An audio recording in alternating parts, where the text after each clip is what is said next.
माननीय संसद सदस्यों, संसद की इस बैठक को संबोधित करते हुए मुझे हार्दिक प्रसन्नता हो रही है। अभी 2 माह पहले हमने संविधान को अपनाने की 75वीं वर्षगांठ मनाए हैं और कुछ दिन पहले ही भारतीय गणतंत्र ने 75 वर्षों की यात्रा भी पूरी की है।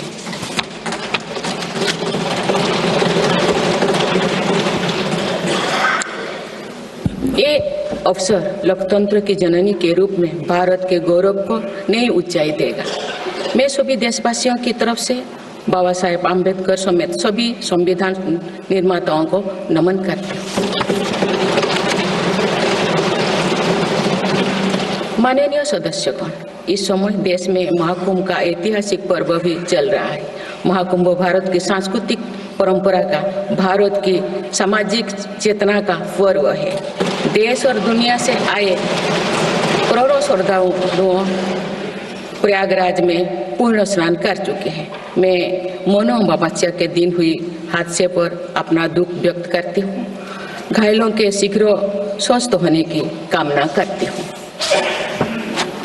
कुछ दिन पहले ही हमने देश के पूर्व प्रधानमंत्री डॉक्टर मनमोहन सिंह जी को खोए हैं। मनमोहन सिंह जी ने 10 वर्ष तक प्रधानमंत्री के रूप में देश की सेवा की। वे लंबे समय तक संसद के सदस्य भी रहे। मैं मनमोहन सिंह जी को भावभीनी श्रद्धांजलि अर्पित करती हूँ। माननीय सदस्यगण, भारत की विकास यात्रा की इस अमृतकाल को आज मेरी सरकार अभूतपूर्व उपलब्धियों के माध्यम से नई ऊर्जा दे रही है। तीसरे कार्यकाल में 3 गुना तेज गति से काम हो रहा है। आज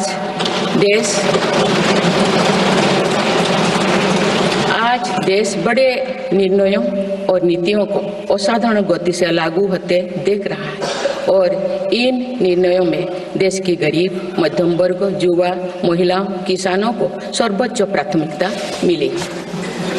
मेरी सरकार ने तीसरे कार्यकाल में सभी के लिए आवास के उद्देश्य की पूर्ति के लिए ठोस कदम उठाए हैं। प्रधानमंत्री आवास योजना का विस्तार करते हुए 3 करोड़ अतिरिक्त परिवारों को नए घर देने का निर्णय लिया गया है। इसके लिए 5,36,000 करोड़ रुपया खर्च किए जाने की योजना है। मेरी सरकार गांव में गरीबों की उनकी आवासीय भूमि का हक देने और वित्तीय समावेशन के लिए प्रतिबद्ध है। इस दिशा में स्वामित्व योजना के अंतर्गत अब तक 2 करोड़ 25 लाख स्वामित्व कार्ड जारी किए गए। इनमें से करीब 70 लाख स्वामित्व कार्ड पिछले 6 महीने से जारी किए। पीएम किसान सम्मान निधि के तहत करोड़ों किसानों को पिछले महीने में 41,000 करोड़ रुपया की राशि का भुगतान हुआ है। जनजातीय समाज के 5 करोड़ लोगों के लिए धरती आबा जनजातीय ग्राम उत्कर्ष अभियान प्रारंभ हुआ है। इसके लिए 80,000 करोड़ रुपये का प्रावधान किया गया है। आयुष्मान भारत योजना के अंतर्गत 70 वर्षों और उससे अधिक उम्र के 6 करोड़ वरिष्ठ नागरिकों को स्वास्थ्य बीमा देने का फैसला हुआ है। इन्हें हर वर्ष 5 लाख रुपए का हेल्थ कवर मिलेगा। छोटे उद्यमियों के लिए मुद्रा ऋण की सीमा 10 लाख रुपए से बढ़कर 20 लाख रुपया कर दी गई है। मेरी सरकार ने युवाओं की शिक्षा और उनके लिए रोजगार के नए अवसर तैयार करने पर विशेष फोकस किया है। मेधावी छात्रों को उच्च शिक्षा में वित्तीय सहायता देने के लिए पीएम विद्यालक्ष्मी योजना शुरू की गई है। 1 करोड़ युवाओं को शीर्ष 500 कंपनियों में इंटर्नशिप के अवसर भी दिए जाएंगे। पेपर लीक की घटनाओं को रोकने और भर्ती में पारदर्शिता सुनिश्चित करने के लिए नया कानून लागू किया गया है। सहकार से समृद्धि की भावना पर चलते हुए सरकार ने त्रिभुवन सहकारी यूनिवर्सिटी की स्थापना को प्रस्ताव स्वीकृत किया है। सरकार ने प्रधानमंत्री ग्राम सड़क योजना के 4थे चरण में 25,000 बस्तियों को जोड़ने के लिए 70,000 करोड़ रुपया स्वीकृत किए। आज जब हमारा देश अटल जी की जन्म शताब्दी का वर्ष मना रहा है, तो प्रधानमंत्री ग्राम सड़क योजना उनके विजन का पर्याय बनी हुई है। देश में अब 71,000 वंदे भारत, अमृत भारत और नमो भारत ट्रेन चल रही है, जिनमें पिछले 6 माह में ही 17 नए वंदे भारत और एक नमो भारत ट्रेन को जोड़ा गया है। वन नेशन वन इलेक्शन और वक्फ अधिनियम संशोधन जैसे कई महत्वपूर्ण विषयों पर भी सरकार ने तेज गति से कदम आगे बढ़ाए। माननीय सदस्यगण, मेरी सरकार के 1 दशक के कार्यकाल ने विकसित भारत की यात्रा को नई ऊर्जा दी है। विकसित भारत के विजन में जन भागीदारी का सामूहिक सामर्थ्य है, देश की आर्थिक उन्नति का रोड मैप है, डिजिटल क्रांति के रूप में टेक्नोलॉजी की ताकत है और आधुनिक इंफ्रास्ट्रक्चर आधार भी है। मेरी सरकार के प्रयास के बल पर भारत दुनिया की तीसरी सबसे बड़ी अर्थव्यवस्था बनने जा रही है। विकसित भारत की उड़ान को हमारे संविधान के आदर्शों का सतत मार्गदर्शन मिलता रहे, इसके लिए सरकार ने सेवा, सुशासन, समृद्धि और स्वाभिमान इन प्रमुख सिद्धांतों को गवर्नेंस के केंद्र में रखा है। सरकारी फर्म, परफर्म और ट्रांसफर्म के अपने संकल्पों को तेज गति से आगे बढ़ा रही है। मेरी सरकार का मंत्र है सबका साथ, सबका विकास, सबका विश्वास और सबका प्रयास, और इस मंत्रों का एक ही लक्ष्य है विकसित भारत का निर्माण। माननीय सदस्यगण, जब देश के विकास का लाभ अंतिम पायदान पर खड़े व्यक्ति को भी मिलने लगता है तो भी विकास सार्थक होता है। मेरी अंत्योदय की वह भावना है जिसके प्रति मेरी सरकार संकल्पित रही है। गरीब को गरिमापूर्ण जीवन मिलने से उसमें जो सशक्तिकरण का भाव पैदा होता है और गरीबी से लड़ने में उसकी मदद करता है।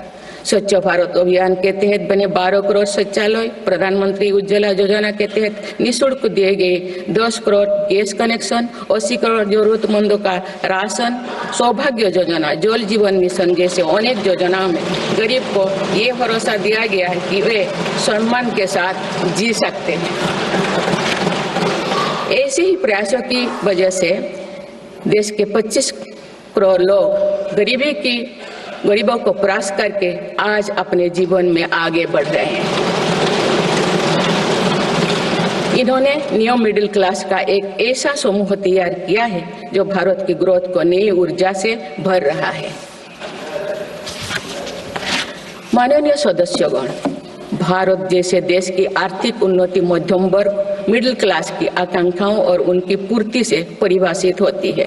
मध्यम वर्ग जितने बड़े सपने देखेगा, देश उतने ही ऊंचा उड़ान भरेगा। मेरे सरकार ने मुक्त स्वर से मध्यम वर्ग के योगदान को न केवल स्वीकारा है बल्कि हर मौके पर उसे सराहा भी है।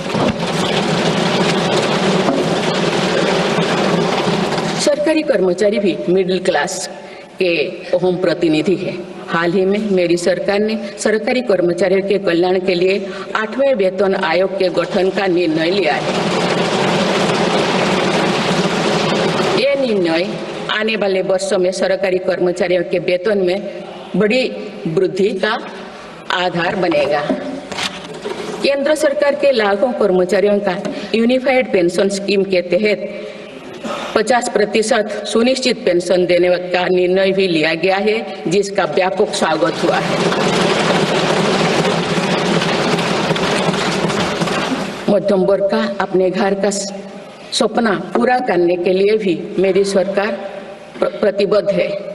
रेरा जैसे कानून बनाकर मध्यम वर्ग के सपने को सुरक्षा दी गई है। घर के लिए लोन पर सब्सिडी दी जा रही है। उड़ान योजना ने लगभग 1.5 करोड़ लोगों का हवाई जहाज में उड़ने का सपना पूरा किया गया है। जन औषधि केंद्रों में 80% रियायती दरों पर मिल रही दवाओं से देशवासियों की 30,000 करोड़ रुपये से ज्यादा बचे हैं। हर विषय की पढ़ाई के लिए सीटों की संख्या में भी कई गुना बढ़ोतरी का बहुत लाभ मध्यम वर्ग को मिला है। राष्ट्र निर्माण में करदाता के योगदान को मेरी सरकार ने सम्मान देते हुए टैक्स से जुड़े मसलों को आसान किया है। टैक्स विवादों को कम करने के लिए फेसलेस मूल्यांकन की शुरुआत कर पारदर्शिता बढ़ाई गई है। आप देश में 75 वर्ष से अधिक उम्र के वरिष्ठ नागरिकों को जिन्हें सिर्फ पेंशन मिलती है, आयकर रिटर्न दाखिल करने के संबंध में स्वयं निर्णय लेने का अधिकार दिया गया है।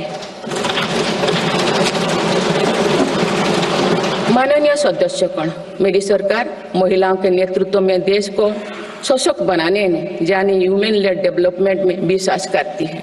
नारी शक्ति बंधन अधिनियम के द्वारा लोकसभा और विधानसभा में महिलाओं के लिए आरक्षण इस दिशा में एक महत्वपूर्ण कदम है। राष्ट्रीय ग्रामीण आजीविका मिशन के तहत 91 लाख से अधिक स्वयं सहायता समूहों को सशक्त किया जा रहा है। देश की 2 करोड़ से भी अधिक महिलाओं को इसके साथ जोड़ा गया है। इन्हें कुल 9 लाख करोड़ रुपए से अधिक की राशि बैंक लिंकेज के माध्यम से वितरित की जाएगी। मेरी सरकार का लक्ष्य देश में 3 करोड़ लखपति दीदी बनाने का है। आज 1 करोड़ 15 लाख से भी अधिक लखपति दीदी एक गरिमामयी जीवन जी रहे हैं। इनमें से लगभग 50 लाख लखपति दीदी बीते 6 महीने में बनी हैं। ये महिलाएं एक उद्यमी एक के रूप में अपने परिवार के आय में योगदान दे रहे हैं। इंश्योरेंस फॉर ऑल की भावना के साथ कुछ महीने पूर्व ही बीमा सखी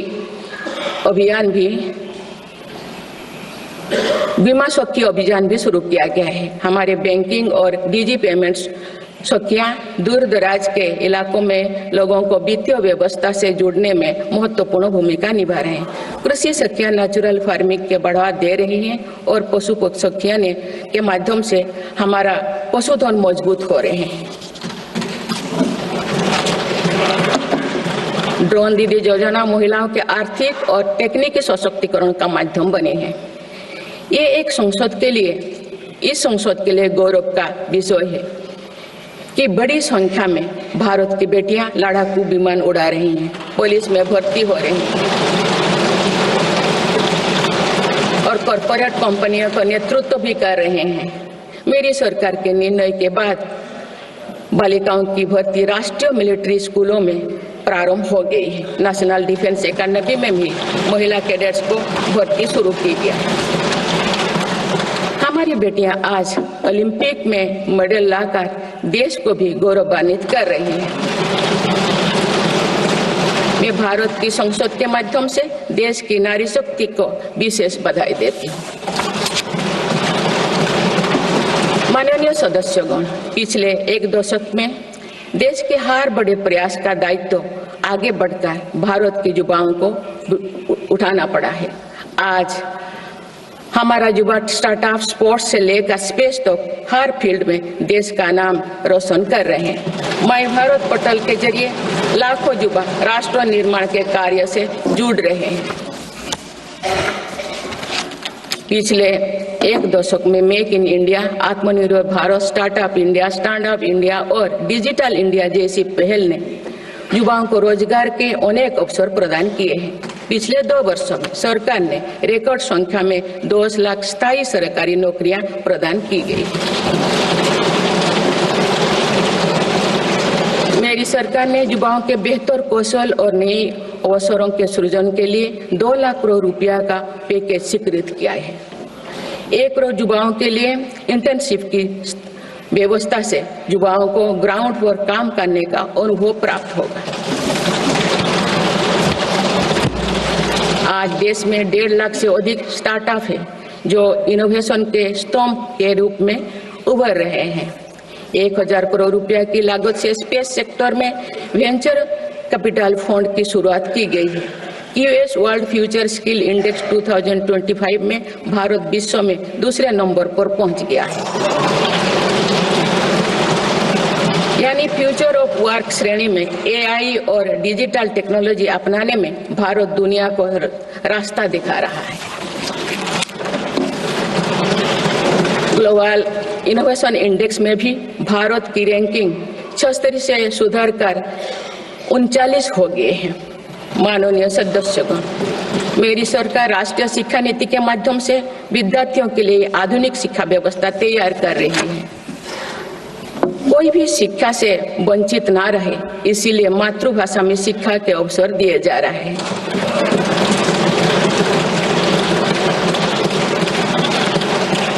विभिन्न भर्ती परीक्षाएं 13 भारतीय भाषाएं में आयोजित कर भाषा संबंधी बाधाओं को भी दूर किया गया है। बच्चों में इनोवेशन को बढ़ावा देने के लिए 10,000 से अधिक स्कूलों में अटल टिंकरिंग लैब्स खोली गई है। ईज ऑफ डूइंग रिसर्च के लिए हाल ही में one nation one subscription scheme लागू कर गया है। इससे अंतर्राष्ट्रीय शोध की सामग्री निःशुल्क उपलब्ध हो सकेगी। पिछले एक दशक में उच्च शिक्षण संस्थाओं की संख्या बढ़ी है। इनकी गुणवत्ता में भी व्यापक सुधार हुआ है। US विश्व यूनिवर्सिटी एशिया रैंकिंग में हमारे 163 विश्वविद्यालय शामिल हुए हैं। नालंदा विश्वविद्यालय के नए कैंपस का शुभारंभ कर शिक्षा में भारत का पुराना गौरव वापस लाया गया है। वो दिन भी दूर नहीं जो भारत में निर्मित गगनयान में एक भारतीय नागरिक अंतरिक्ष में जाएगा। कुछ दिन पहले स्पेस डॉकिंग में सफलता ने भारत के अपने स्पेस स्टेशन का मार्ग और आसान कर दिया गया। कुछ दिन पहले इसरो ने अपना 100वां लॉन्च करते हुए सैटेलाइट के सफलतापूर्वक स्थापित किए। मैं इस उपलब्धि के लिए भी इसरो को और सभी देशवासियों को बधाई देती हूँ। माननीय सदस्यगण, मेरी सरकार ने देश में विश्व स्तरीय स्पोर्ट्स वातावरण बनाने की दिशा में खोले खेलो India scheme, target Olympic podium scheme यानी स्टॉप्स राष्ट्रीय स्पोर्ट्स यूनिवर्सिटी स्थापित करके देश को आगे कदम बढ़ाए हैं। दिव्यांग के लिए ग्वालियर में विशेष खेल केंद्र खोला गया है। भारत की टीमों में चाहे ओलंपिक हो या फिर पैरालंपिक, हर जगह बेहतरीन प्रदर्शन किया गया है। हाल ही में विश्व शतरंज चैंपियनशिप में भी भारत ने अपना परचम लहराया। फिट इंडिया मूवमेंट चलाकर हम सशक्त युवा शक्ति का निर्माण कर रहे हैं।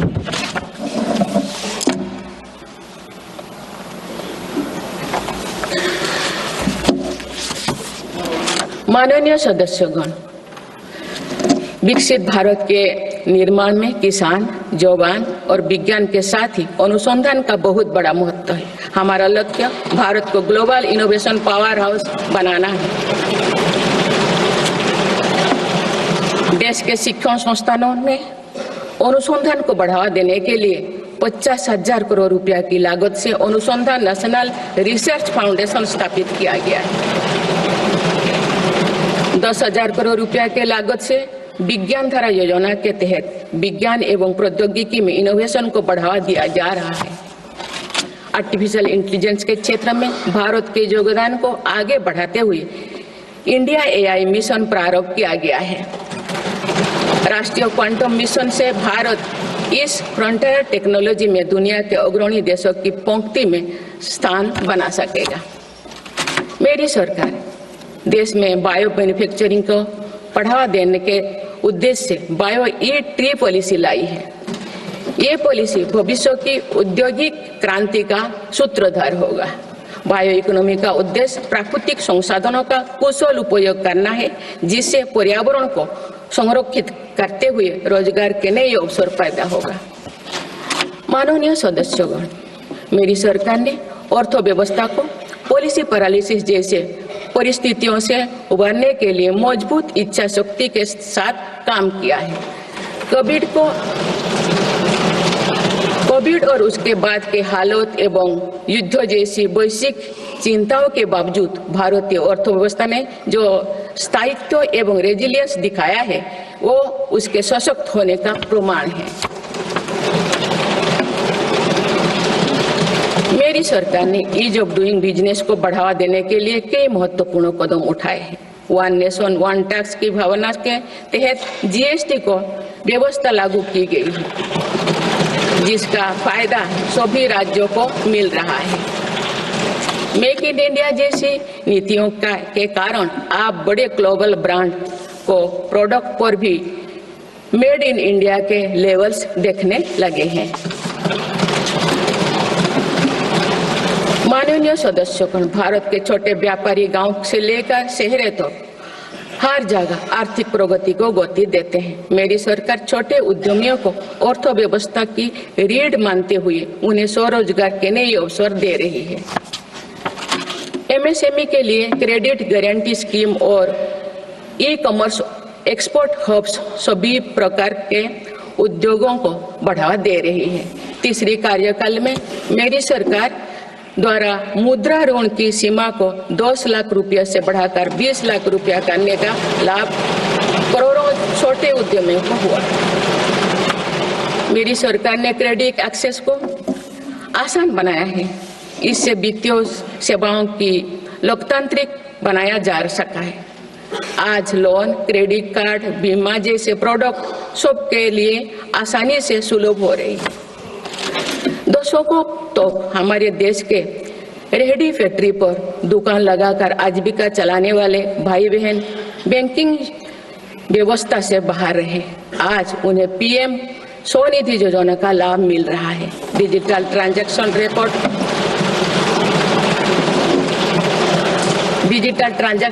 रिकॉर्ड के आधार पर उनको बिजनेस बढ़ाने के लिए और लोन मिलता है। ओएनडीसी की व्यवस्था ने डिजिटल कॉमर्स यानी ऑनलाइन शॉपिंग की व्यवस्था को समावेशी बनाया है। आज देश में छोटे बिजनेस को भी आगे बढ़ाने का समान अवसर मिल रहा है। माननीय सदस्यगण, मेरी सरकार ने 10 वर्षों में प्रगति के जो नए अध्याय लिखे हैं उनमें से एक स्वर्णिम सोपान भारत को डिजिटल क्रांति का भी है। आज भारत टेक्नोलॉजी के फील्ड में एक प्रमुख ग्लोबल प्लेयर के रूप में अपनी उपस्थिति दर्ज करवा रहा है। दुनिया के बड़े देशों के साथ ही भारत में 5G सर्विसेज की शुरुआत इसका एक बड़ा उदाहरण है। भारत की यूपीआई टेक्नोलॉजी की सफलता से दुनिया के कई विकसित देश भी प्रभावित हैं। आज 50% से ज्यादा real time digital transaction Bharat में हो रहा है। मेरी सरकार ने डिजिटल टेक्नोलॉजी को सामाजिक न्याय और समानता के एक टूल के तौर पर इस्तेमाल किया है। डिजिटल पेमेंट कुछ लोगों या कुछ वर्गों तक सीमित नहीं है। भारत में छोटे से छोटा दुकानदार भी इस सुविधा का लाभ उठा रहे हैं। गांव में भी बैंकिंग सेवाएं और यूपीआई जैसे वर्ल्ड क्लास टेक्नोलॉजी उपलब्ध है। भारत में पिछले 10 साल में बने 5 लाख से ज्यादा कॉमन सर्विस सेंटर्स सरकार की दर्जनों सुविधाएं ऑनलाइन उपलब्ध कराई जा रही हैं। मेरी सरकार ने लोगों के जीवन पर सरकार का प्रभाव कम करने के लिए ई गवर्नेंस को महत्व दिया है। डिजी लॉकर्स की व्यवस्था ने लोगों को कभी भी कहीं भी अपने महत्वपूर्ण डॉक्यूमेंट्स पाने और दिखाने की सुविधा दी गई। तेजी से डिजिटाइज होते हमारे समाज में आज राष्ट्रीय सुरक्षा से जुड़ा एक और महत्वपूर्ण विषय साइबर सिक्योरिटी है। डिजिटल फ्रॉड, साइबर क्राइम और डीप फेक जैसे टेक्नोलॉजी सामाजिक, आर्थिक और राष्ट्रीय सुरक्षा के लिए चुनौती भी बनी है। इन साइबर क्राइम को नियंत्रित करने के लिए कई कदम उठाए गए हैं। साइबर सुरक्षा के क्षेत्र में भी युवाओं के लिए रोजगार की संभावनाएं हैं। मेरी सरकार साइबर सिक्योरिटी में दक्षता सुनिश्चित करने दिशा में निरंतर कार्यरत है। इसके फलस्वरूप भारत ने ग्लोबल साइबर सिक्योरिटी इंडेक्स में Tier 1 स्टेटस प्राप्त कर लिया है।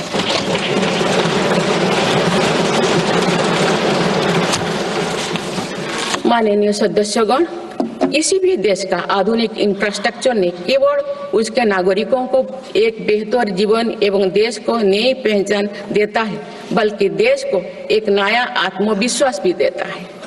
बीते दशक में भारत ने वर्ल्ड क्लास इंफ्रास्ट्रक्चर निर्माण के कई माइलस्टोन तय किए हैं। इस आधुनिक इंफ्रास्ट्रक्चर से दुनिया में भारत की छवि मजबूत हुई है। इन्वेस्टर्स का भारत के प्रति भरोसा बढ़ा है, उपयोग को बल मिला है और नए रोजगार का निर्माण हो रहा है। मेरी सरकार देश के हर हिस्से को हाईवे, एक्सप्रेसवे से कनेक्ट करने के लिए मिशन मोड में काम कर रही है। पीएम गति शक्ति नेशनल मास्टर प्लान के द्वारा परियोजना पर पूरा करने की गति तेज हुई है।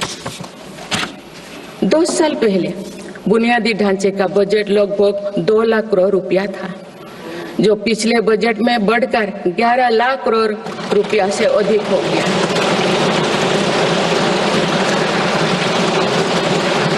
पिछले एक दशक के काम को आगे ले जाते हुए पिछले 6 महीने में मेरी सरकार ने भविष्य के इंफ्रास्ट्रक्चर में रिकॉर्ड निवेश किया है।